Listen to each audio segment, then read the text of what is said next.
Como cada fin de semana me complace recibir a mi invitado especial. El día de hoy se encuentra la presencia del Colegio de Sonora. Con nosotros presente el doctor en Políticas Públicas por la EGAP del Tecnológico de Monterrey y profesor investigador del Colegio de Sonora, es el doctor Víctor S. Peña. Doctor, bienvenido. Gracias por estar aquí.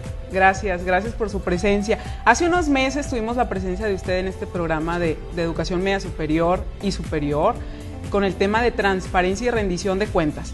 El día de hoy el tema es transparencia y deuda pública, un tema muy importante. Pues sí, afortunadamente hemos estado concentrándonos en la parte esta de los estudios de la transparencia con una utilidad y en este caso lo que hemos estado desarrollando en los últimos meses tiene relación precisamente con un tema reciente en la agenda pública, que es el de la deuda pública. Excelente. Doctor, empecemos. ¿Cómo conceptualizar el deuda pública? Es muy importante. La deuda pública es, digamos, para trasladarlo a términos muy sencillos o, digamos, cotidianos, es prácticamente lo mismo de lo que tenemos nosotros, personas, digamos, físicas, como una deuda. Es decir, acudes a alguna institución o a alguna otra persona para que te preste y de alguna manera lo que estás haciendo es, el día de hoy estás ejerciendo un recurso que todavía no has ganado, ¿no? Ya sea a través de la nómina o a través de la tarjeta de crédito. Una persona lo que hace es, bueno, pides que te adelante una quincena o que la tarjeta de crédito del banco te adelante algunos futuros ingresos para utilizarlos a satisfacer necesidades del día de hoy. Y en el caso de la deuda pública es casi lo mismo, es decir, las instituciones públicas, el país, los estados y los municipios lo que están haciendo es tomar una decisión de ejercer el día de hoy recursos que todavía no tienen, que tendrán en un futuro pero que todavía no lo tienen, y entonces el día de hoy tratan de satisfacer esas necesidades con estos recursos futuros. Excelente. A la actualidad, ¿cómo se aborda el tema de la deuda pública? La deuda pública actualmente, digamos, es producto de una evolución histórica, ¿no? Hasta prácticamente los 80s, es decir, ya hace algunos años, el tema que estaba en la agenda pública era la deuda externa.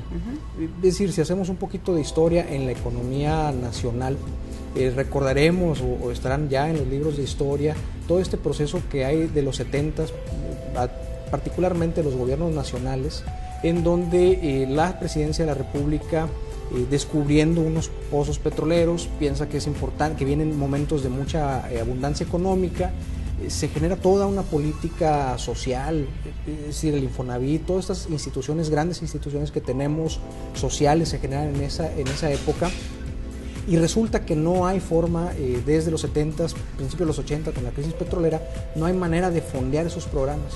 Y entonces lo que se hizo en aquel entonces fue solicitar créditos al extranjero, y a partir de ese momento se hablaba mucho de la deuda externa.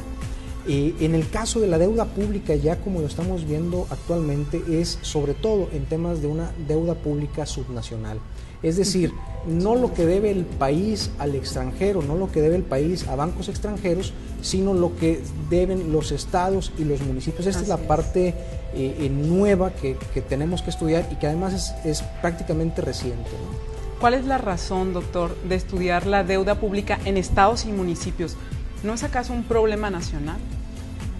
Bueno, no un problema nacional. De hecho, si uno revisa las declaraciones de la Secretaría de Hacienda, de su titular, e incluso del presidente de la República, ellos reiteradamente han dicho que la deuda en estados y municipios no es un problema nacional.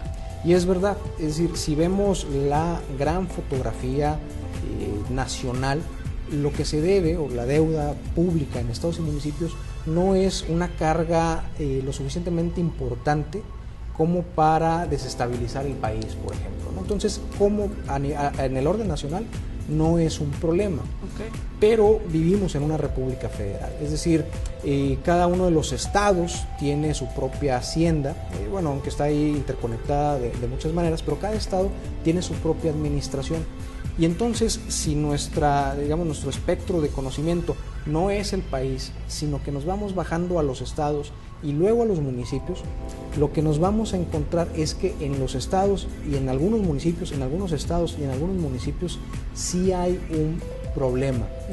Macario Chetino, que es que es un profesor universitario precisamente del centro del país y que tenemos la fortuna de tenerlo como presentador de un libro que estamos terminando en la materia. Él dice, bueno, no es un problema, es más un síntoma de lo que está sucediendo, porque finalmente que al día de hoy estados y municipios, algunos estados y algunos municipios tengan comprometidas sus finanzas y con esto tengan un margen de maniobra limitado en el mediano y en el largo plazo, no es otra cosa más que una consecuencia de un sistema federal de organización del país que no ha terminado, digámoslo en términos rápidos, no ha terminado de cuajar en el sentido de que venimos de una tradición histórica centralista y los estados no hemos aprendido, no se ha aprendido en estados y en municipios a ser ni autosuficientes en términos financieros, ni en términos políticos, ni en ningún otro. Entonces, regresando un poquito a la pregunta, ¿por qué estudiar la deuda en estados y municipios?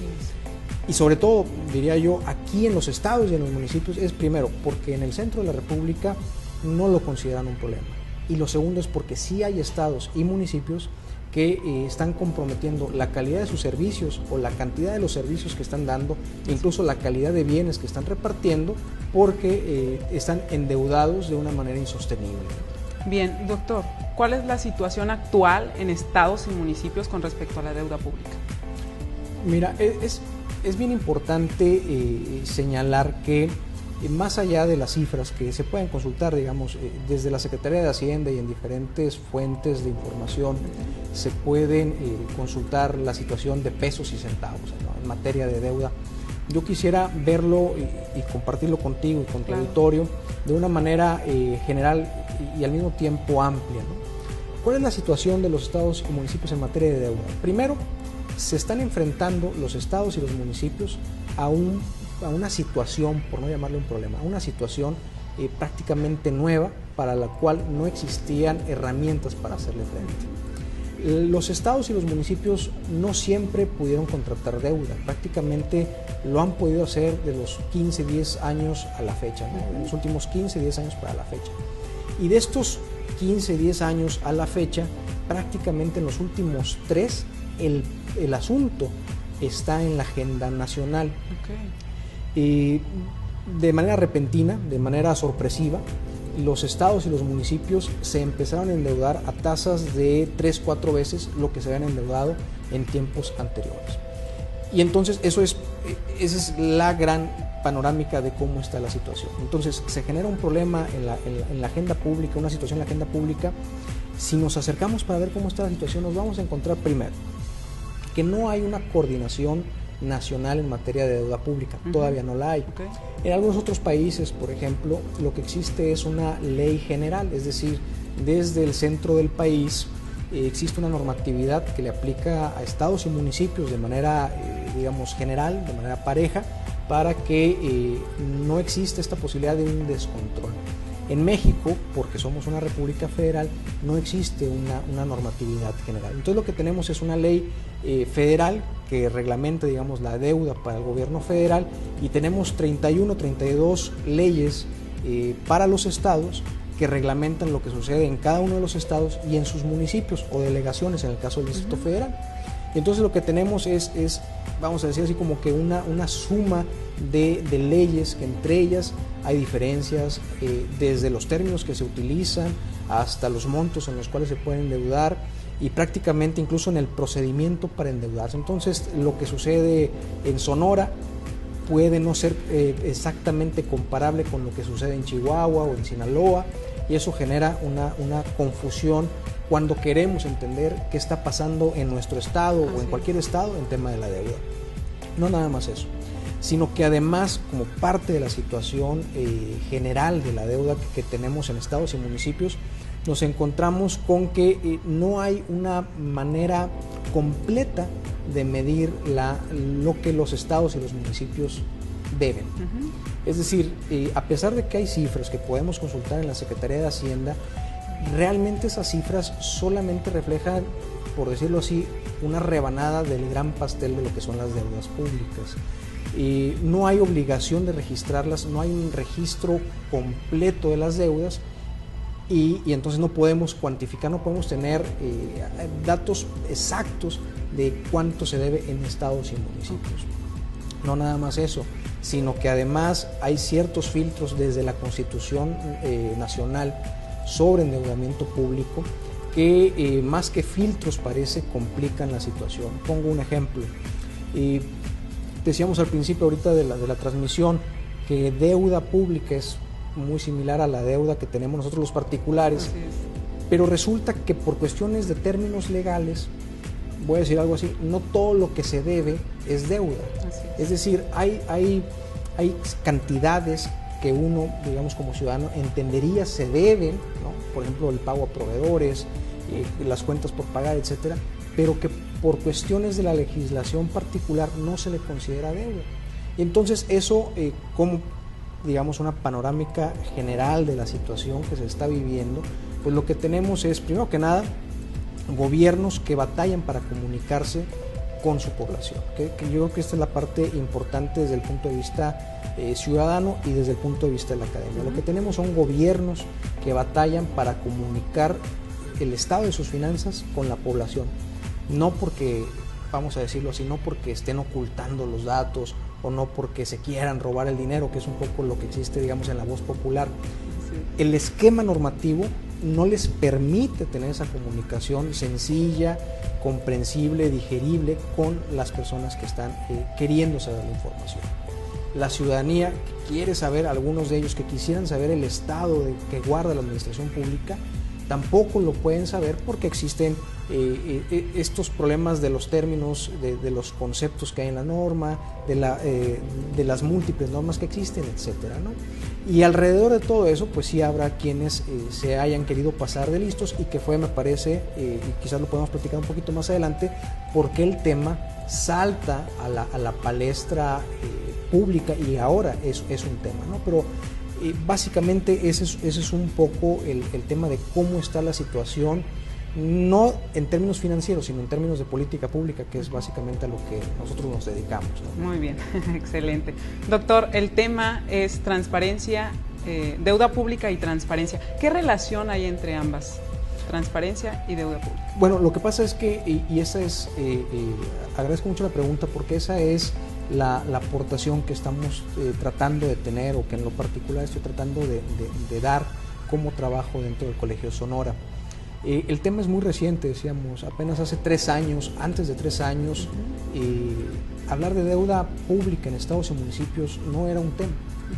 Ahora que ya lo es, nos hemos encontrado con que toda esta ola de hace 10 años de temas de transparencia, de rendición de cuentas y todos los temas relacionados no tocaban el tema de la deuda pública.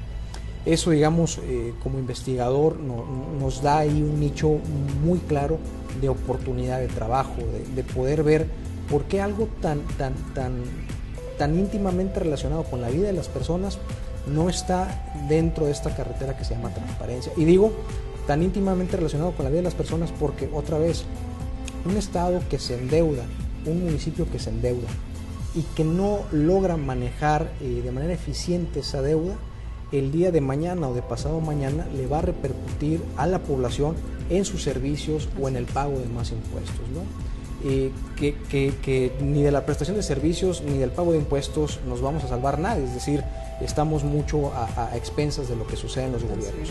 Pero un gobierno que no pueda administrar, que no pueda estar platicando, digamos, compartiendo la responsabilidad con su población en el mediano o en el largo plazo, va a tener un problema. Y entonces lo que nosotros estamos viendo ahí es que si la transparencia tiene la transparencia como un concepto amplio, tiene varias finalidades ya detectadas, por ejemplo, la mejora en la prestación de servicios, el combate a la corrupción, la generación de confianza entre gobierno y la población, entre algunas otras, pues debiéramos de ver de qué manera podemos arrastrar el tema de la deuda pública para que se viva a través de los principios de la transparencia. Porque al día de hoy no está así. El secreto bancario, por ejemplo, que tiene una finalidad específica de, digamos, no afectar operaciones bancarias, resulta ser que le sale contraproducente a la sociedad porque no sabes, por ejemplo, tus gobiernos difícilmente vas a saber con quiénes contratan créditos, con qué tasa de interés lo hacen, qué penalidades tienen si no pagan, etcétera, ¿no? Entonces no existe ese esquema a partir del secreto bancario, que ha habido algunos avances, pero digamos la panorámica general esa es. No nada más eso, sino que además el esquema existente de acceso a la información y de transparencia no le permite a la población tener certeza de en qué se está utilizando el dinero que los estados y los municipios han solicitado. En la Constitución se dice que los estados y los municipios podrán solicitar dinero para inversiones productivas, es decir, se vale que los gobiernos en los estados y los municipios pidan lo que todavía no tienen, el dinero que todavía no tienen, pero justificando que este dinero se va a utilizar para ir generando, digámoslo así, bienestar y riqueza entre la población. Pero, es decir, no se debe de ir a gasto corriente, al pago de nóminas, a barriles sin fondo, no se debe de ir. Pero nos encontramos con que no hay un esquema de acceso a la información que le dé certeza al ciudadano de en qué se está utilizando ese dinero y que si realmente se está yendo a actividades productivas, ¿no? Eso, digamos, entre otras muchas cosas, y entonces ahí es donde estamos nosotros intentando aportar y amalgamar un concepto como la transparencia con el tema de la deuda pública. Excelente. La transparencia, ¿a raíz de cuándo comienza a ser una cualidad o se empieza a ver como una cualidad, como un concepto, valor o alguna propuesta? Bueno, específicamente dentro del tema de la deuda pública, un grupo de personas en la academia y en el sector público lo estamos tratando de impulsar desde diferentes ópticas, ¿no? Okay.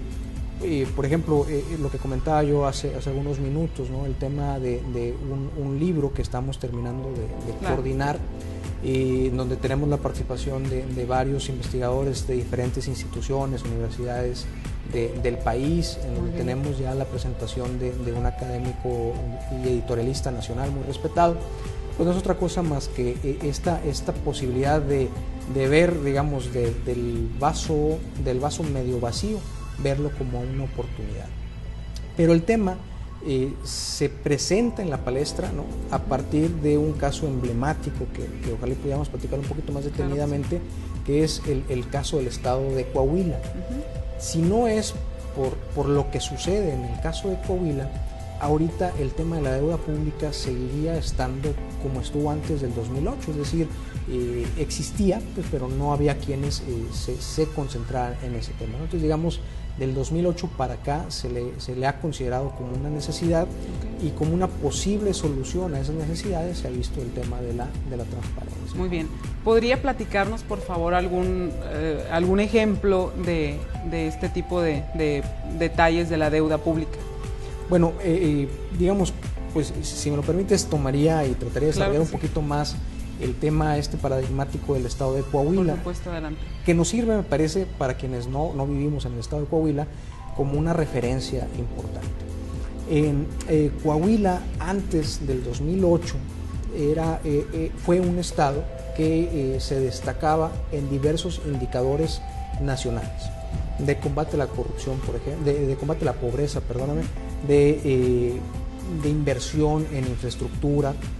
Se destacaba, por ejemplo, en combate también no nada más a la pobreza, sino a la marginación. Es decir, era un estado que en todos los rankings, en todas las mediciones, estaba muy bien posicionado.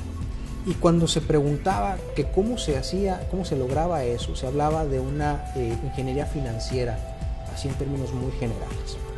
En 2008, y hay que decirlo, en el marco de un proceso electoral, la oposición, que en el estado de Coahuila es prácticamente incipiente, señala que hay un par de documentos falsificados por los cuales se solicitaba el registro de una deuda con ciertos bancos, y era, digámoslo así, falsificados porque presentaban como trámite ante la Secretaría de Hacienda unos periódicos oficiales o unos boletines oficiales que no existían. Empieza a centrarse la atención en ese asunto, y la oposición empieza a decir, bueno, es que no tenemos la certeza de cuánto se debe y por qué se está pidiendo con documentos falsos si hay todo un procedimiento para hacerlo. Quizás para no hacer, digamos, la historia demasiado largo, de una deuda que se reconocía de cerca de 4,000 millones de pesos, se va a los 36,000 millones de pesos. Es decir, se multiplica por mucho la deuda pública. Diferentes actores organizacionales entran, por ejemplo, el Congreso del Estado reforma su ley de deuda para convalidar incluso los documentos falsificados. Se desarrolla una serie de actividades, digamos, desde la Procuraduría, entonces Fiscalía de Coahuila, buscando responsables, pero se liberan. Es decir, hay una serie ahí de situaciones que se dan. La administración que continúa no busca las razones de por qué se contrajo esa deuda y demás, ¿no? Se sabe ahora que se contrató deuda muy cara, es decir, algo que parecía irracional, pero que se justifica en la medida en la que uno piensa pues, que se trata de un negocio de entre pocos.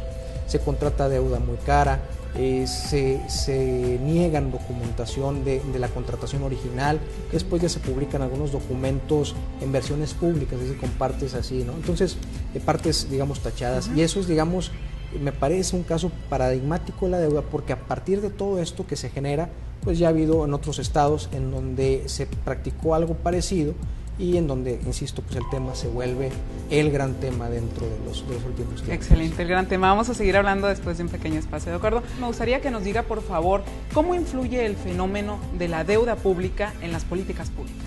Esa parte es importante, es decir, más allá de lo que sucede o incluso lo anecdótico que pudiera haber en casos particulares, ¿no? Y digo, platicamos de uno en específico, pero pudiéramos hablar de muchos otros, porque bueno, precisamente de eso se trata, de ir conociendo las experiencias y en dónde estuvieron las fallas, no solamente para señalarlas, sino para poder generar desde el punto de vista de la política pública alternativas de solución.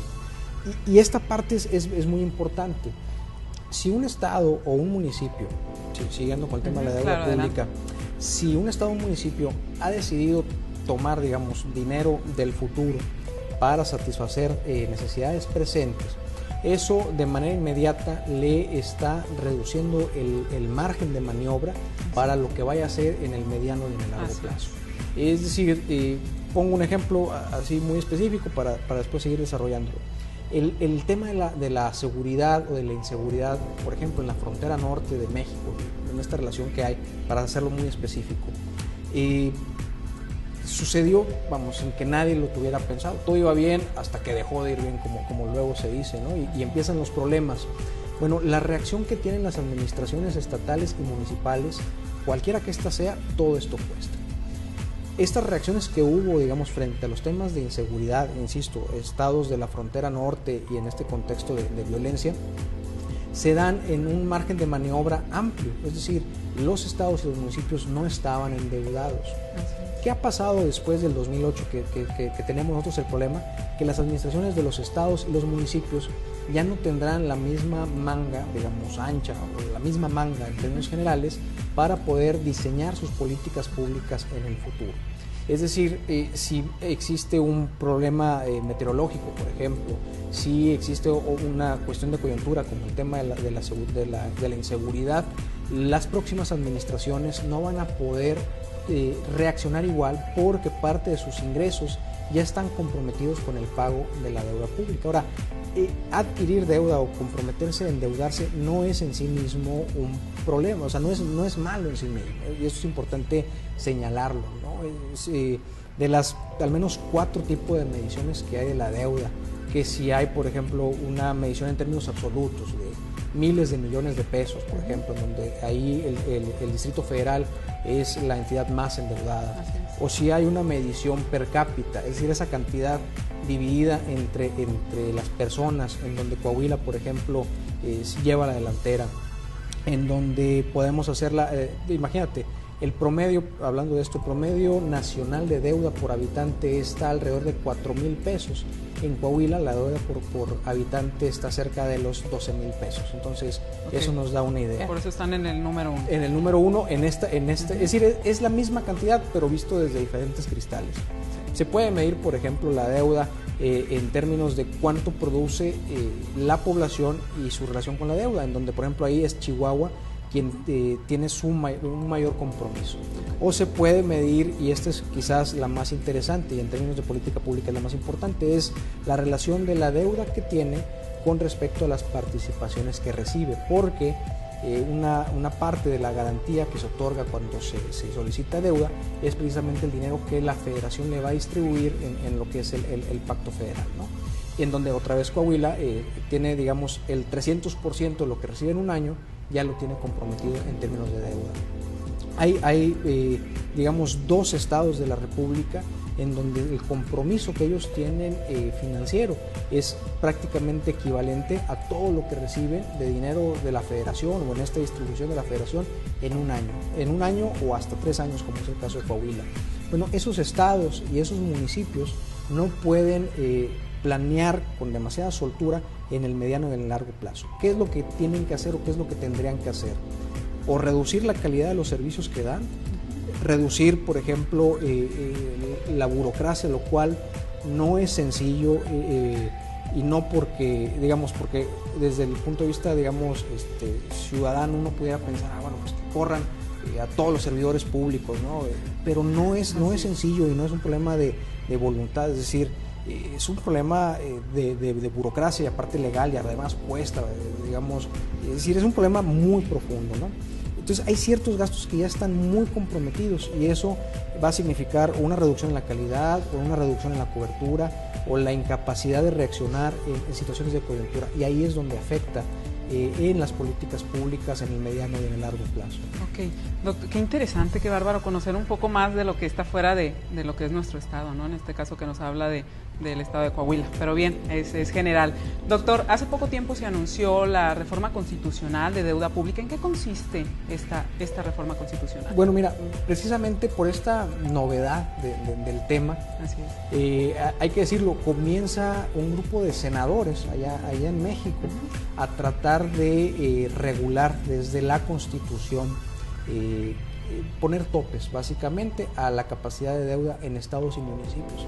Y se adelantó la iniciativa, pero resulta que ya cuando tenían el dictamen ya hecho, ya aprobado, que lo empezaron a analizar bien, se dieron cuenta de que no era un tema que debía de iniciar en la Cámara de Senadores y se tuvo que reiniciar un proceso en la Cámara de Diputados. Fíjate, tan novedoso es el tema que incluso allá en México, en el Congreso, no se ponían de acuerdo de quién debía de empezar a tomar, digamos, la batuta en este tema. En fin, hay un proceso de reforma constitucional que se origina en la Cámara de Diputados, que ya está enviándose a los estados, porque ellos también tienen que aprobar o no aprobar esta reforma constitucional, que se denomina en términos generales de ordenamiento financiero de estados y municipios, en donde básicamente lo que se está, digamos, son varias medidas las que se establecen, entre ellas te diría una, poco siguiendo con lo que empezamos a platicar, se les quita a los estados y a los municipios lo que hasta ahora era esta posibilidad de ellos decidir los límites de deuda.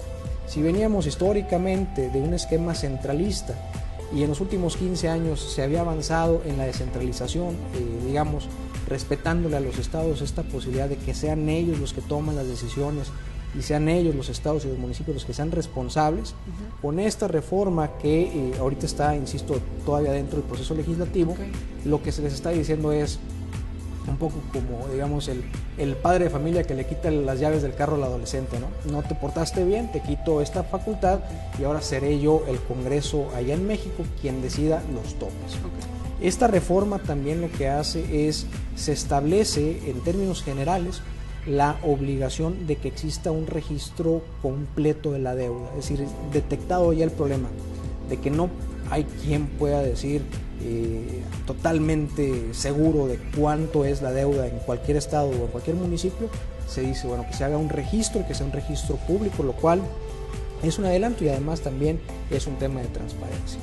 Esta reforma también establece la necesidad de desarrollar un sistema de alarma en donde no suceda como sucedió en Coahuila, como sucedió en otros estados, en donde de un día a otro de repente la población se dio cuenta que las finanzas de su estado estaban muy comprometidas, ¿no? Entonces se establece esa obligación.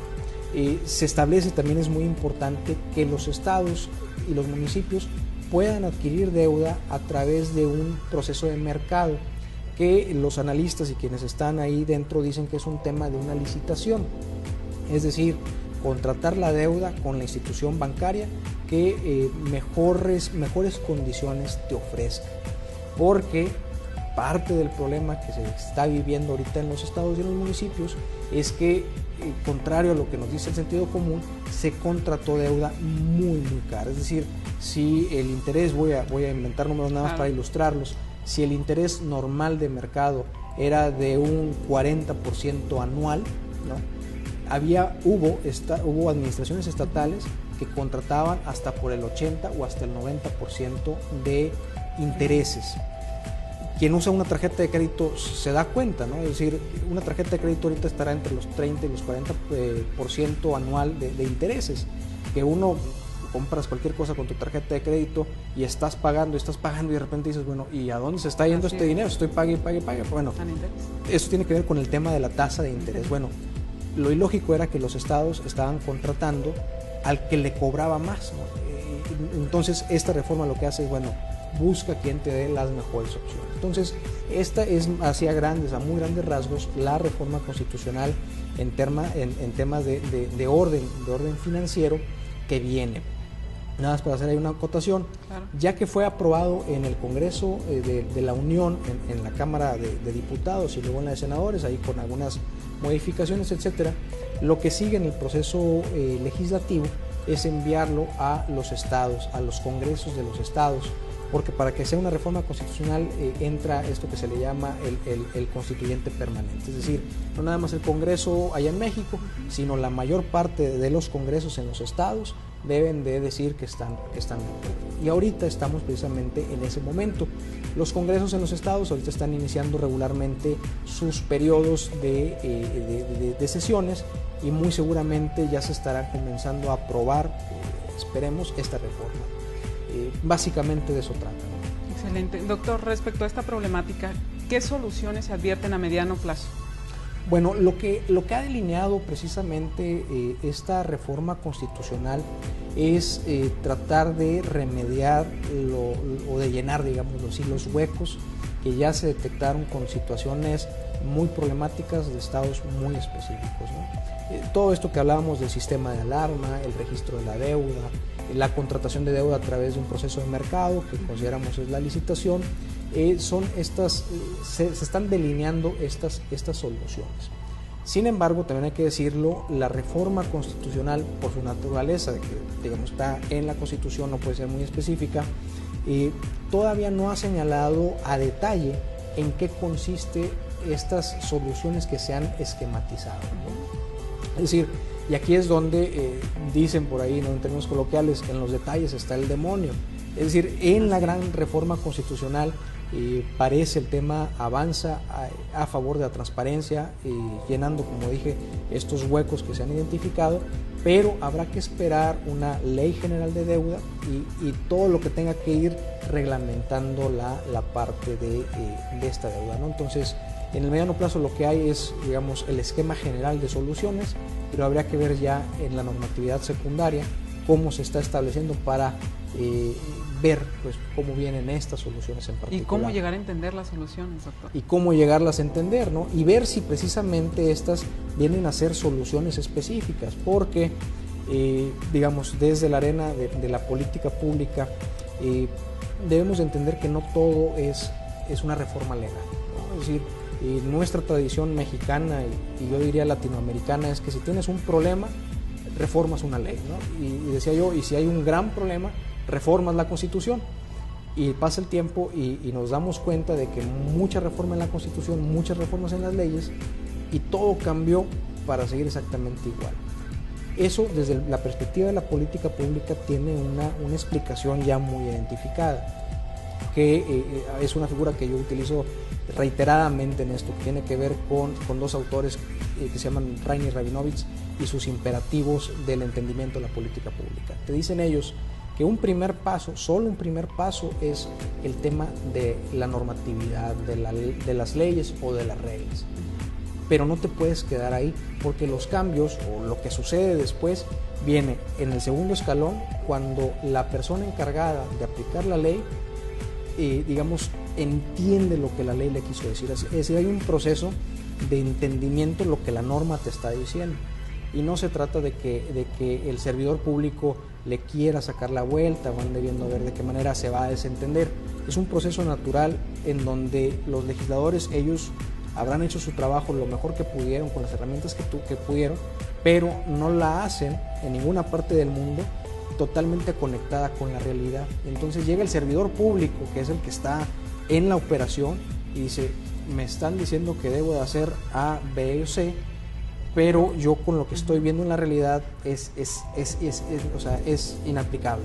Entonces hay una interpretación que hace el servidor público siempre y en todas partes del mundo de lo que le dice la norma, y empieza, digamos, a ver cómo lo va manejando. Y no nada más eso, hay una tercera parte, que es todos los servidores públicos encargados de aplicar la norma empiezan, digamos, a decirlo así, a voltearse a ver entre ellos y a ver a quién le están saliendo bien las cosas o quién se está equivocando, y empieza a haber ahí un ciclo de aprendizaje de lo que va desde la norma hasta la política pública. Y entonces, insisto, desde la perspectiva de la política pública, la norma, esta reforma constitucional o cualquier otra reforma constitucional, es solamente un primer paso en donde por lo general siempre de ese plato a la boca se cae algo de sopa, y ahí es donde digamos, la política pública le puede aportar a generar algo de valor, y de, bueno, pues que si se va a caer algo de sopa de esa cuchara, que sea la menos posible. Excelente.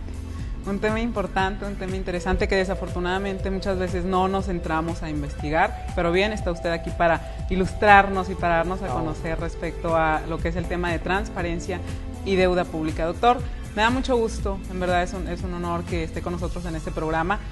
Así como hace 7 meses estuvo con el tema de transparencia y rendición de cuentas, pues hoy es el tema de transparencia y deuda pública. Próximamente vamos a esperar un tema igual de interesante e importante para toda la sociedad. Muchísimas gracias. No, al contrario, muchas gracias. Excelente. Desde que llegamos aquí, hay que decirlo, este fue uno de los primeros espacios en donde pudimos platicar, y es importante. A mí me ha tocado en la calle escuchar personas que tienen muy buena referencia de este programa, y bueno, parte de nuestro trabajo es también comunicar, porque conocimiento que no se aplica y que no se transmite, pues es conocimiento que no sirve. Entonces de eso se trata lo que estamos haciendo.